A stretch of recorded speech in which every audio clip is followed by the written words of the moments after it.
Hello दोस्तों, नमस्ते, प्रणाम। आप लोग कैसे हैं? मैं अपने यूट्यूब चैनल में आप लोग का स्वागत करती हूँ और करती रहूँगी। आप लोग सपोर्ट करें। आप लोग के एक नाच गीत सुनाऊँगी, बहुत सुंदर नाच गीत है। आप लोग लास्ट तक ज़रूर सुनिएगा और कमेंट में ज़रूर बताना कि हमारा नाच गीत कैसा लगा।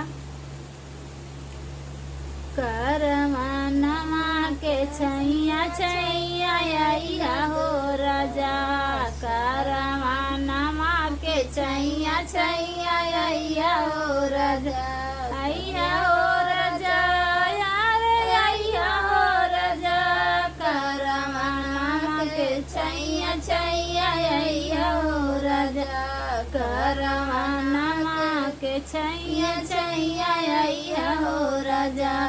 करवन मारेला हिलोर सड़िया फाटे हो राजा, करवन मारेला हिलोर सड़िया फाटे हो राजा, करवन मारेला हिलोर सड़िया फाटे हो राजा, करवनमा के छैया छैया आइया हो राजा, करवनमा के छैया छैया आइया हो राजा।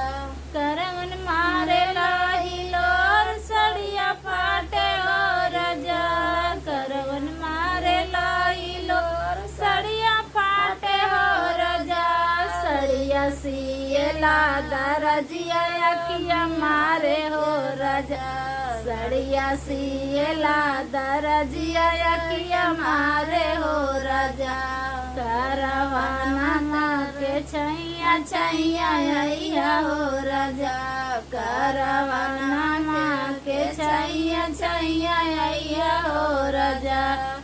तो दोस्तों, मेरा वीडियो कैसा लगा और नाच भी सुनाई हूँ, अच्छा लगे तो कमेंट में ज़रूर बताना। और नाचना, गाना, बजाना सब कुछ करना है।